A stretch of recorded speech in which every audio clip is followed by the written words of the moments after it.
Ram Kaluahin enjoyed feeling the wind through his thick black hair as he drove his small American convertible down the two-lane highway that would take him and his wife to the southernmost part of his home island, Katani. Located in the southern Pacific Ocean, Katani actually consisted of several islands, the largest of which was about 65 kilometers from end to end, and was home to about 1.5 million natives and another 100,000 foreigners, mostly Americans. Katani was an independent nation with its own government, police, and defense forces. Historically, the nation had been ruled by a monarch, but had adopted a democratic system similar to that used in the United States. It had a president, elected for a 5-year term, and a House of Representatives, whose members were elected every 2 years by the citizens. The nation had begun an aggressive modernization campaign more than 70 years ago under a previous monarch who felt the time had come to bring the population into the 20th century. As a result, Katani now had all the comforts of modern life, including the internet, along with all the trappings of a modern civilization. Fortunately, the people had managed to remain true to most of their ancestral values, and as a result, the nation still had the lowest divorce rate in the world, surpassing even India, which, according to some reports, has only a 1% divorce rate. Except for the strange rocks scattered on the slopes of Mount Satani that glowed at night, the sandy beaches and the hospitality of the population, Katani had almost nothing to offer potential conquerors, and had so far escaped the stigma of foreign domination. Even the Japanese did not consider Katani during World War II, deeming it too far south to be of much use in their conquest of the Pacific. This was where Ram had been born and raised, the place he called home, and he loved it. It was a good day for driving, he thought. Not too hot, not too cold, and the humidity was bearable at this altitude. However, the reason for the trip both angered and saddened him. He looked at the woman sitting in the passenger seat. Her name was Marion. She was a California beauty, he thought. Blonde hair, soft, supple skin, firm breasts with prominent nipples that begged to be sucked and tanned, toned legs made for sex. She wasn't just his woman, she was any man's wet dream. He had just over an hour before he reached his destination, so he thought about their life together. He met her 6 years ago when he first accepted a teaching position at the local campus of a U.S. university based in Washington, D.C. At the time, he had just finished his doctorate and had decided to return home. The local university management welcomed him with open arms and offered him the position. He took to it like a fish to water. He loved teaching and enjoyed teaching the local youth. She worked in the admissions office as a counselor, and the two met at a social event organized by the president of the university. They hit it off, dated for a year, and ended up getting married. She was an only child, and a couple of years earlier had lost her parents in a car accident. As far as he knew, she had no other relatives. Strangely, she wanted a traditional Katani marriage. He thought this was strange, since most local girls wanted anything but a traditional marriage. At first, he thought maybe she was patronizing him or was a bit delusional, and questioned her about it. Maybe she didn't understand the true meaning of what she claimed to want, he thought, but she insisted that was what she wanted. So he gave her a text file with the chant she would have to repeat at the ceremony and taught her the correct way to pronounce the words. She already knew some of the local language, enough to communicate in the local markets, but not enough to fully understand the true meaning of what she was committing herself to. The ceremony itself was beautiful. Towards the end, Marion knelt down in her short white robe and picked up the pillow beside her. She lifted it toward him and intoned the traditional phrase perfectly. A rough translation of the phrase was, "I submit to you, my husband, in body, mind, and spirit." Of course, the phrase had a much fuller meaning, but it had long since been forgotten by all but the oldest and most traditional of the population. He grabbed the sivaj lying on the pillow, a short, curved dagger carried by husbands in the old days, a sign that they were off limits and prepared to defend to the death what was theirs and theirs alone. He admired Marion's handiwork, the hilt richly adorned with his family's seal. He had even anointed it with his own blood, as was done in the old days. After repeating the chant, she wielded the knife and cut the ties that held the robe, letting it fall to the ground. She remained motionless, her body naked for all to see. He opened the tunic and presented his manhood to her. As tradition demanded, she took him into her mouth and sucked him until he was fully erect. To his amazement, she managed to engulf the entire penis in her mouth. At 20.5 centimeters, it was slightly larger than the average Katani man. Then he lifted her up and placed her naked on the altar. He spread her legs for all to see. He smiled as he gazed at her shaved pussy. In the old days, the husband used the sivaj to remove his bride's pubic hair at the altar, But that was not necessary today. She approached and, in front of all present, consummated the marriage at the altar until they both reached orgasm. In times past, it was here that the bride demonstrated to her family and the community as a whole that she was a virgin, worthy of her new husband. He helped her down the aisle and they both walked down the aisle to his car, his semen running down her leg, a sign that she now belonged to him and him alone. After their first night on the island, they flew back to the United States, where they enjoyed a week-long honeymoon in Las Vegas. The next 3 years were great. Ram and Marion continued their work at the university and spent their free time making sweet love to each other. He couldn't imagine a better life. Then, Marion was transferred to the main campus in Washington, D.C., so he also applied for the transfer, hoping that the university would give him the opportunity to teach in the U.S. Capitol. The board agreed to transfer him, and they both went to live and work in Washington. Marion had lived there before coming to Katani and promised to show him all the sights, not knowing that he had spent several weekends in the city while in college. Over the next year and a half, there were several changes in their lives. Marion's new position required her to sometimes work later than usual, to travel, and to attend social functions where she rubbed shoulders with the rich and famous. Sometimes, she took him with her to these functions. Although she introduced him as her husband and teacher, he had the feeling that he was a token object, or worse, an exhibit, a zoo creature that the locals stared at. More than once he felt uncomfortable and irritated by the condescension with which others spoke to him.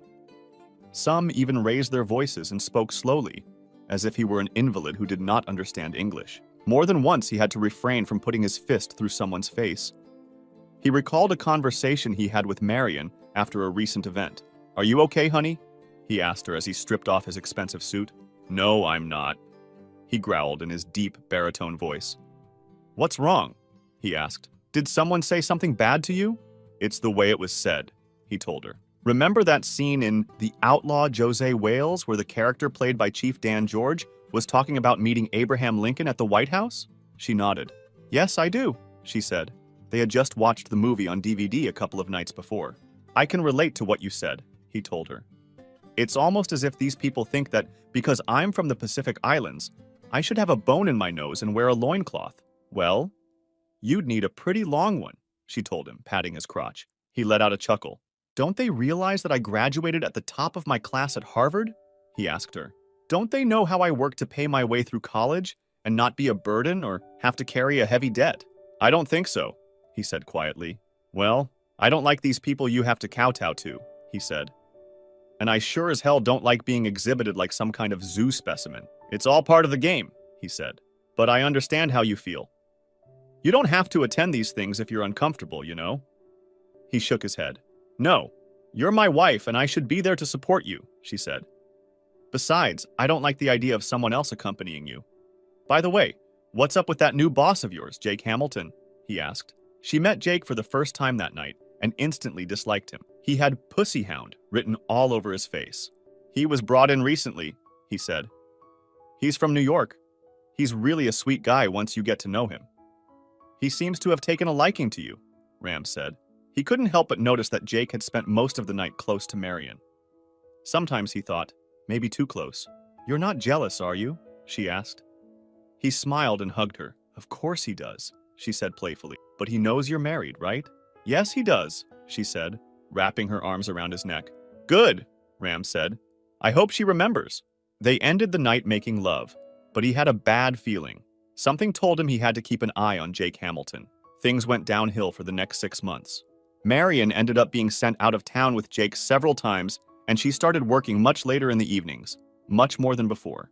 As a result, her sex life virtually disappeared, as she always seemed to be too tired to do anything. It all fell apart one day when Rand was in his office reviewing student work. He was interrupted by a knock at the door. "Come in," he said. The door opened, and a petite brunette poked her head in. She pushed her glasses up on her nose before speaking. "Dr. Kaluahin, do you have a couple of minutes?" she asked. He looked at her and instantly recognized her as one of the girls who worked in Marion's office, but he couldn't remember her name. He motioned for her to come in. "Please come in," he said, "and feel free to call me Ram. My students call me Dr. Kaluahin, but you're obviously not one of my students." He walked into his office and planted himself in front of his desk. "What can I do for you, Miss Harper?" he said quietly. "April Harper. I work in your wife's office." "Yes, of course," he said. "What can I do for you, Mrs. Harper?" "Well," she began nervously, "I don't quite know how to say this. I think it's best to speak your mind," he told her. She nodded her head. "Well, it's about your wife and Mr. Hamilton," he said, getting her full attention. "I'm a little embarrassed to say it, since it's pretty personal, but I think what they're doing is wrong, and I thought you had a right to know. That is, unless you already know and approve of it. I know some people like that kind of thing." "What kind of thing is that, Miss Harper?" he asked. "What are they doing that bothers you so much?" "They're, well, having an affair," she said. He felt his face turn red. "Are you absolutely sure about that, Miss Harper?" he asked. "It's quite an accusation." "Almost every day they go out to lunch," he says. "And their lunches usually last longer than usual. They take trips together all the time. He buys her flowers, and it's pretty obvious from the way they interact that it's more than just a professional relationship. Plus, all the girls talk. Mr. Hamilton has quite a reputation, although he tries to keep it all under wraps." "I see," said Ram. "Have you personally witnessed anything to suggest they're having an affair? Have you seen them kissing or doing anything inappropriate? PDAs? Anything?" "I saw them kissing one day as they were leaving his office," she said nervously. He nodded when she finished. "Tell me, Miss Harper, how often does Mr. Hamilton make them work off the clock?" he asked. She shook her head. "We generally don't work off the clock," he says. "The university is very strict about it. Marion and Jake sometimes stay late, but the others usually don't. The only time we work off the clock is when we're preparing for graduation or enrolling students. But even then, we have time off to make up for it. They hate paying overtime." "I see. Have you said anything to anyone else?" he asked. "I haven't said anything to anyone," he said. "I wanted to tell you first. We all like Marion and don't want her to get in trouble. Still, it's disturbing. If the dean or the president saw it, there would be hell to pay." "Yes, there would be," said Ram. "Thank you for bringing it to my attention, Miss Harper. I'll take care of it from here." "Thank you, Dr. Ram," she said. As she left the office, he pulled up a Word document he had saved on his computer. It was a list of private investigators and divorce attorneys he had been collating for a while. He hoped he wouldn't have to use that information, but he felt as if he had no choice. If she cheated on him, as April claimed, he would have no choice but to divorce her. He picked up the phone and made a call. He wasn't surprised when Marion texted him later that day to tell him she would be working late. He sat at the dining room table and pecked at the food, wondering what his wife and Jake were doing at that moment. Finally, he tossed the leftover lasagna into the garbage disposal and went upstairs to the master bedroom. He changed into pajamas and lay down on the bed with the TV on. He woke up when he heard Marion in the room. She walked over to him and kissed him on the forehead. Her hair smelled of freshly washed shampoo, and he thought he detected a whiff of aftershave. "I'm so sorry," he said. "I didn't know it would keep me this long. I ate something on the way home." He went into the bathroom and came out shortly after in flannel pajamas. That was his cue that there would be no sex tonight. He didn't want to sleep with her anyway, not if she'd just been with Jake. "He's been working late a lot lately," Ram said. "How much longer is he going to keep this up?" "It's hard to say," he said. "He's had the whole department working late." He felt anger at hearing her lie to him, but he restrained himself. "The whole department, huh?" he asked. "I thought the university frowned on overtime." "Normally, yes," he said. "But he's going to have a big meeting soon with some major donors, and we have to be prepared. That reminds me of something. We're leaving for New York on Friday. We'll leave before lunch and spend the weekend away." "It's very little time," he said. "Today was Wednesday, or rather, early Thursday morning. That's why we're working so hard right now," he said. "I'm sorry. I'll make it up to you, okay?" he said, rolling onto his side. He knew this was bullshit, but he wanted to give her enough rope to hang herself. Later that day, Jake went to visit Ram in his office. He knocked on the door and entered before Ram could answer. Ram looked up and saw Jake's perpetual smile. "What can I do for you, Mr. Hamilton?" he asked. "I just wanted to stop by and apologize for monopolizing your wife's time," he said. "I'm sure you must have heard the rumors, and I just wanted to assure you that nothing inappropriate is going on." "I'm not a big believer in rumors, Mr. Hamilton," Ram said. "I deal in facts and evidence, and I certainly hope for your sake that nothing inappropriate is going on." Jake's smile faltered for a moment. It wasn't the response he'd expected. In his experience, academics tended to be weak, but there was something about the man that made Jake uneasy. Maybe it was his voice, or the inscrutable way Ram looked at him. Nothing about Ram said wimp, and for a moment, Jake considered abandoning his plans for Marion. "Of course not, Dr. Kaluaheen," he said. "By the way, Has Marion told you that we'll be in New York this weekend? He did, Ram said. He purposely didn't give Jake permission to refer to him by name, as he really disliked the man. I have to say, she gave me very short notice. I had planned to go out with her Friday night. She's been spending more time with you than with me lately. Again, I apologize for that, Jake said. It's our job. It never ends, you know. When do you think I'll be able to spend some time with my wife? Asked Ran with some sarcasm. Pretty soon, Jake said. We just need to take care of a few things. Look, I've got to go now. It's been nice talking to you.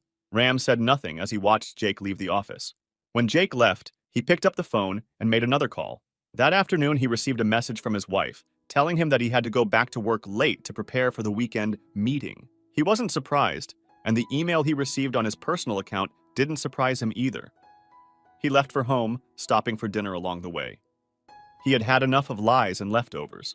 Around 8 o'clock that evening, she called Marion at her office number, but the call went to voicemail. She left a message and called Jake's office number. He got the same answer, but left no message. He read and reread the message he had received earlier that day and looked at the attached photos. He was still at the computer when Marion returned in the evening. Are you still awake? He asked with a worried look on his face. Have you eaten anything? I stopped for dinner on the way home, he said. I'm tired of leftovers. I'm sorry, he said. We were just going over everything one last time for the meeting. So you were in your office? He asked. Well, yes, he said. Where else would it be? You tell me, he said. I called your office at 8 o'clock but got no answer. I also called Jake's office. We were in the conference room and we didn't hear the phone ring, she said. He knew the layout of her office and knew that was a lie. Even if that were the case, she should have seen the message light indicating someone had called. Didn't you see that I had left a message? He asked. I didn't even look, Ram. I'm sorry, she said. By the way, Jake said you were a little rude to him earlier today. And what's this about a date on Friday night? You never mentioned anything about that to me. It was supposed to be a surprise, he said. I guess it doesn't matter anymore. Of course it matters, Ram, he said. No, it's not like that, he said. I have to go to bed now, Marion. Good night. He climbed the stairs to the master bedroom, wondering how much longer the deception would last before he put an end to it. He said nothing as she slipped under the covers and tried to curl up next to him. I love you, Ram, she whispered in his ear. He growled in response. I love you too, he said quietly, a hint of sadness in his voice. Good night. She took the hint and turned away from him. He could hear her sobs from the side of the bed, but he pushed them from his mind. The next morning, he cornered her before leaving. Can you at least tell me where you are staying and keep in touch with me over the weekend? He asked. Of course. He wrote down the name of the hotel and the room number and handed it to her. Thank you, he said, folding the paper and putting it in his pocket. Have a good trip. He turned to walk out the door, but Marion intercepted him. Ram, what's wrong with you? He asked. You haven't been yourself lately. Have I done something to make you angry with me? He almost laughed out loud. I think you know the answer, she told him. Her face paled as he walked out the door, without kissing her goodbye. I love you, Ram, she said, as he climbed into his car. So you said, he replied, before starting the car and heading to work. Although the damage had already been done, he hoped she would realize her mistake and change her mind about going to New York. He already knew from the investigator's report that the meeting was a sham concocted by Jake to get the two of them alone for a weekend. But unfortunately, she and Jake left for the airport at lunchtime, and he didn't hear from her until later when he arrived at the hotel. He didn't hear from her for the rest of the weekend, but he did hear from the investigator, who kept him up to date on what the two lovers were up to. According to reports he read, they had a great time, visited local nightclubs, danced and drank, and then had sex for most of the weekend. She almost put her fist through a wall when she saw a video of the two of them in bed. She couldn't help but notice that Jake wasn't using any kind of protection. She didn't know if Marion was still on birth control. He considered his options. In her mind, divorce was a no-brainer, but he also knew, from conversations with colleagues, that in the United States divorce almost always went badly for husbands. Then an idea occurred to her, and that Sunday she made a couple of calls overseas. She was already in bed when Marion came home Sunday night. Normally, he greeted her with a hug, a kiss, and a roll in bed. But not this time. He didn't even offer to help her carry her bags upstairs. She put the suitcases away in the closet, changed in the bathroom, and got into bed. She tried to kiss him, but he turned away to avoid touching her. The next morning, he got up before her and left the house without saying a word to her. During his break, he contacted his investigator and obtained the full report of Marion's activities over the weekend, then made another call. Marion tried to contact him throughout the day, but he ignored her calls and messages. That night, he saw her at home, but spoke to her very little. Finally, she cornered him in the living room after dinner. "Ram, what is it?" he asked. "You haven't said 2 words to me since I got home. Don't you want to know if we've been successful?" He stared at her before speaking. "I'm sure you got what you wanted," he said. "What's that supposed to mean?" she asked. He picked up the laptop and showed a video of her in bed with Jake. Her eyes widened as he played the video. "My God, Jake, how good you feel inside me," moans the Marion in the video as Jake pumps his seed inside her. "Better than that savage you married?" Jake asked. "Please, you know I don't like you talking about him like that," she said. "He may be a savage, but he's a good man." "Well, why are you here with me instead of him?" he asked her. "You know why, Jake," she said. "I do," he said, wrapping his arms around her. "Come on, let's do it again." Disgusted, Ram turned off the video and glared at Marion. "How did you get it?" he asked Ram when he stopped the video. "What difference does it make?" he replied. "What I'd like to know is why. Ram, it was just sex, that's all," he said. "It had nothing to do with you. You know I would never hurt you." "Well, you did," he said. "So tell me, dear wife, I noticed you didn't bother to use protection. Were you planning on getting pregnant by him and trying to pass it off as mine?" "I had never thought about it," he said. "Weren't you worried about diseases you might catch from him?" asked Ram. "According to my report, Jake has at least 2 other women he sees regularly. And that's not counting his frequent one-night stands." "He assured me he's clean," Marion said. "And of course, you foolishly believed him," Ram said. "After the way you disrespected me, I can't continue to work here. I've asked for a transfer home. I've already spoken to the chancellor, and he agrees it's for the best. He also agrees to fire you and Jake for flagrantly violating university rules." "When do you plan to leave?" he asked. "At the end of the quarter, which ends this week," he said. "We leave on Friday. What about us?" he asked. "There is no we anymore," he told her. "You killed that. The divorce will be over when we get back. You and Jake will have to be there. What you do after that, I don't care." "Why does Jake have to be there?" he asked. "Why do you think?" she asked in reply. "It's him you were cheating on me with. The order has already been given. He can leave peacefully on his own, or he can be extradited." "Extradited?" he asked. "Isn't that a little extreme?" "You forget that the Katani nation has an extradition treaty with the US, he said. "When you married me, you got dual citizenship. As for Jake, he has no choice. He'll be there, one way or another." Ram stood up, indicating that he was finished and would say no more. Marion sat there, stunned at what had just happened. Jake had assured her that Ram would never find out, but he had. "Please, Ram, I don't want a divorce," she said tearfully. He looked at her for a few seconds before leaving the room. "Why did you do it?" he asked. "Wasn't it good enough for you?" "You're the best," he said. "Then explain to me why," he demanded. "Well, Jake and I met in college," she said. "He was my first, and I guess I fell in love with him all over again." "I guess the old saying is right," he told her. "What saying is that?" she asked in confusion. "It's a version of the biblical passage that says there is a time for everything," he said. "A time to cheat and a time to die." "What do you mean?" she asked. "Are you saying there's no hope for us?" "When you cheated on me, you killed our marriage," he said. "You killed us. I hope it was worth it." The rest of the week was difficult. The provost called Jake and Marion into his office and dismissed them both for violating university rules on fraternization. He then handed Jake a sheet of paper that had been emailed to him the day before. "What the hell is this?" asked Jake angrily. "A summons from the kingdom of Katani," the chancellor said. "You are part of Dr. Kaluahin's divorce. I have been told that if you refuse to go, you will face extradition. A plane ticket is being sent by express mail. Security will meet you there." "This is bullshit," Jake exclaimed. "Maybe," the chancellor said, "but the State Department has told me that everything is legal. They're staying out of it. Now pack up your trash and get out of my school. Both of you." Dejected and embarrassed, Marion went to her desk and gathered her things. Jake, however, had another idea and headed for Ram's office. Ram was grading papers when Jake burst into his office, angry. Ram put down his pen before looking at Jake. "You son of a bitch!" shouted Jake as he crossed the office, determined to take the bigger man down. Ram simply reached out a hand and caught Jake in the throat, abruptly ending his reckless charge. He stood over Jake, who was on the floor panting, and shook his head. "Get out of my office," he said calmly. "And I don't want to see you until the hearing." The rest of the week passed rather quickly. Ram avoided Marion as much as possible and said virtually nothing to her. Marion tried to win back her husband's sympathy, but he ignored her and just walked away when she started to cry. On Wednesday, the movers arrived at the house, packed their things, and prepared them for shipment to Katani. A realtor had already put a for sale sign in the yard. With everything out of the house and all his affairs in order, Ram and Marion spent a night in a motel, sleeping in different beds. It was hard, as he always found her sexy and very tempting, but he was determined not to give in to her.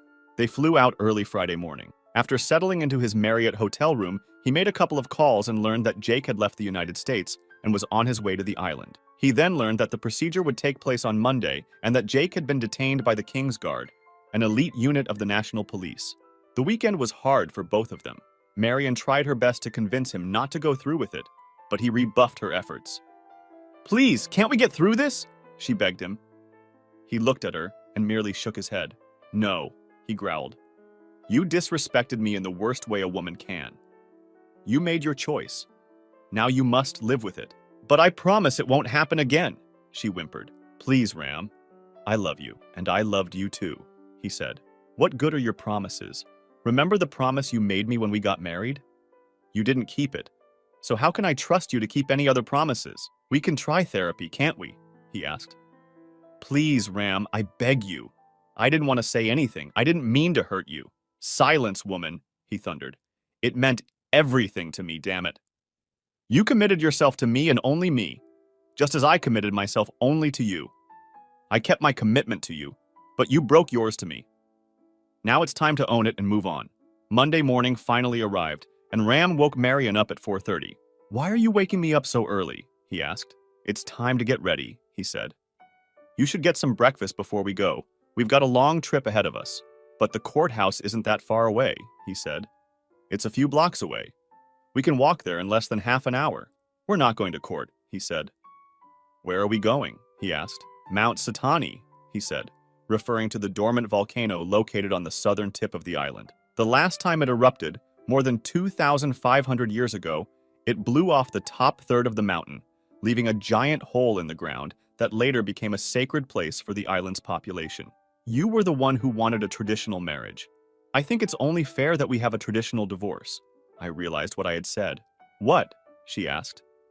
"You don't mean—" "Yes," he said. "Now get ready. We have plenty of time to eat before we hit the road." Marion stood up, startled, and went into the bathroom to get ready. She knew the legends of Mount Satani and its place in local folklore. It was the traditional place where marriages were dissolved. But those ceremonies usually ended with someone's death. Surely he wouldn't do that, he thought. After dressing, Ram put a sports bag in the trunk of the car they had rented and drove her to the dining room, where they had breakfast. He ate a hearty breakfast, as he always did, but she barely touched the food. Inside, she was a nervous wreck. Surely the old stories were just that. Stories, she told herself. Or were they? The drive to the mountain, located on the southern tip of the island, would take more than an hour. Sitting in the passenger seat, she stared out the window while feeling like a criminal condemned to the gallows.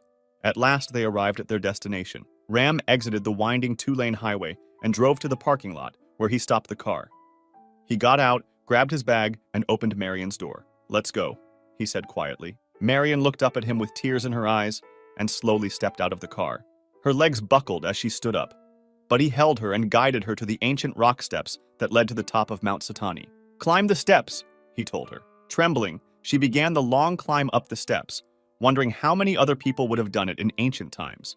When they reached the top, 2 uniformed members of the King's Guard came out to meet them. As they looked, they saw several older Kahatanis sitting in a semicircle in front of the ancient rock plank that protruded over a giant, gaping hole that had once been the caldera of Mount Satani. He knew that the hole was at least 1,500 meters deep and that a lava stream flowed through the bottom. They also observed a portable gazebo surrounded by the King's Guard.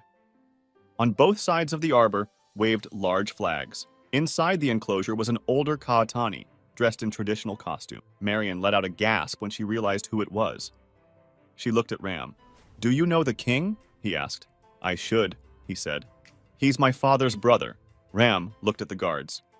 "Prepare her," he told them. She watched as they led her to one tent and went to another, where she donned her traditional robe. She considered her Sivaj and remembered that day on the beach when Marion had given it to her. He hoped he would never have to wear it. He put it on his belt and went back outside.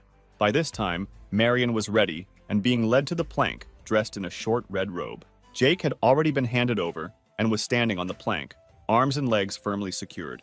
He wasn't very happy, but the guards had already informed him to keep quiet unless he was being addressed. Ram took a step before the pavilion and bowed to his uncle, who acknowledged him with a nod.